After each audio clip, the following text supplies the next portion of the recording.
with that, let's do another one of these things. What is not true about software as a service-oriented architecture and cloud computing?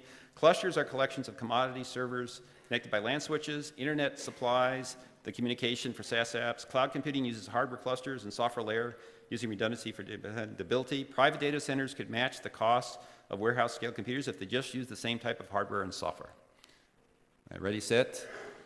All right. Okay, these are just too easy. Yeah. You'll hear people say this who have the private data centers. Well, if I use the same software, if I use Eucalyptus software and I buy the same PCs, they don't have any same price advantage. But it's the economies of scale that they don't get when they do that. Okay.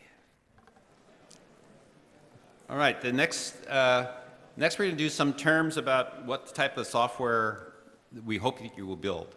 So why do I care what others think of my code? If it works, does it matter what it looks like? Well, that's the kind of the motto. Who cares what it looks like is of what's called legacy code.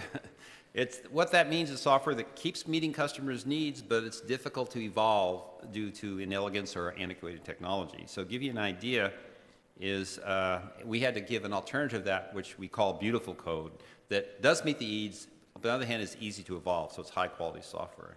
So 60% of the cost of software maintenance is adding functionality to legacy software versus just 17% for fixing bugs.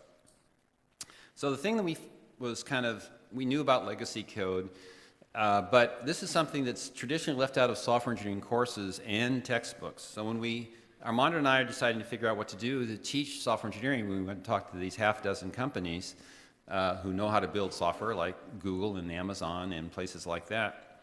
And they said their number one request of every single company was that students need to learn to deal with undocumented legacy code.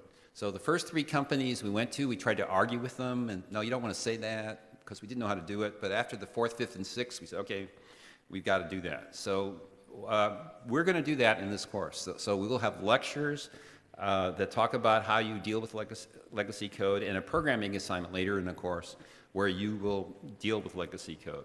I'll show you the surveys later. We also surveyed the alumni from this course to see what was important. And we surveyed the alumni from this course who were still in school, hadn't graduated, and the alumni who had gone to industry. And the people still in school, you know, legacy might be okay. The people who are from the course who are alumni in industry, this was right at the top of their list. You have to learn to deal with legacy code. So that's what we're going to do.